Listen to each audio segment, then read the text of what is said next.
क्या आप जानते हैं कि धरती का पहला संगीतकार कौन था और बाइबल में उसका उल्लेख किस अध्याय में मिलता है? यहाँ पर अगर आपका जवाब धरती का पहला संगीतकार के रूप में दाऊद राजा है तो आप गलत हैं।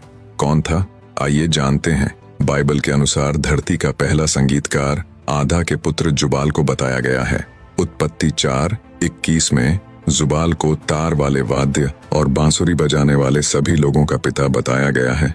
2. क्या आप जानते हैं कि यीशु को पकड़वाने के लिए यहूदा को दिए गए वे 30 चांदी के टुकड़े की कीमत उस समय एक कर्मचारी का कितने महीना का वेतन था? आइए जानते हैं। वे चांदी के 30 टुकड़े जिनके लिए यहूदा ने यीशु मसीह को धोखा दिया था। इतिहासकारों के मुताबिक उस समय वे चांदी के 30 टुकड़े एक आम कर्मचारी के 4 महीने के वेतन के बराबर था। उस रकम के लिए यहूदा ने न केवल यीशु को धोखा दिया बल्कि उसने अपने अनुयायियों को भी धोखा दिया। 3. लाजर के मृत्यु के बाद उसकी बहनें मरियम और मार्था अलग अलग समय पर यीशु से मिले थे और प्रत्येक ने यीशु से एक ही बात कहे थे। वे यीशु से क्या कहे थे, आइए जानते हैं। लेकिन इससे पहले अगर आप भी मेरी तरह यीशु पर विश्वास करते हैं तो इस पेज को फॉलो करें और कमेंट में यीशु के नाम से आमीन लिखना ना भूलें।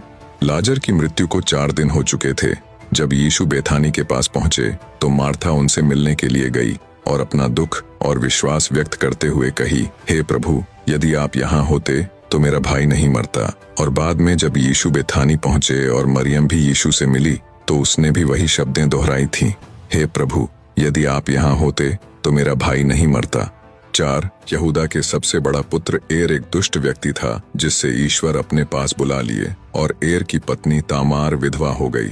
बाद में लेविरेट विवाह की परंपरा के अनुसार यहूदा ने अपने दूसरे बेटे ओनान को तामार से विवाह करने और अपने भाई के नाम से एक संतान उत्पन्न करने का निर्देश दिया। लेकिन ओनान को ऐसे बच्चे का पिता बनने की कोई इच्छा नहीं थी जो उसका अपना न माना जाए। अपने कर्तव्य को पूरा करने के बजाय ओनान जानबूझकर हर बार तामार के साथ सोते समय अपना बीज जमीन पर गिरा देता था, जिससे उसका दायित्व और ईश्वरीय कानून दोनों का उल्लंघन हुआ।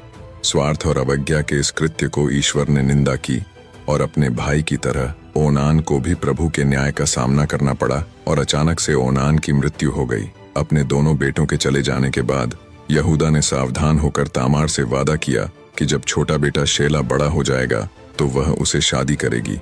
लेकिन यहूदा ने ऐसा नहीं किया, जिससे तामार निराश हुई। बाद में अपने भविष्य को सुरक्षित करने के लिए तामार एक साहसिक योजना बनाई।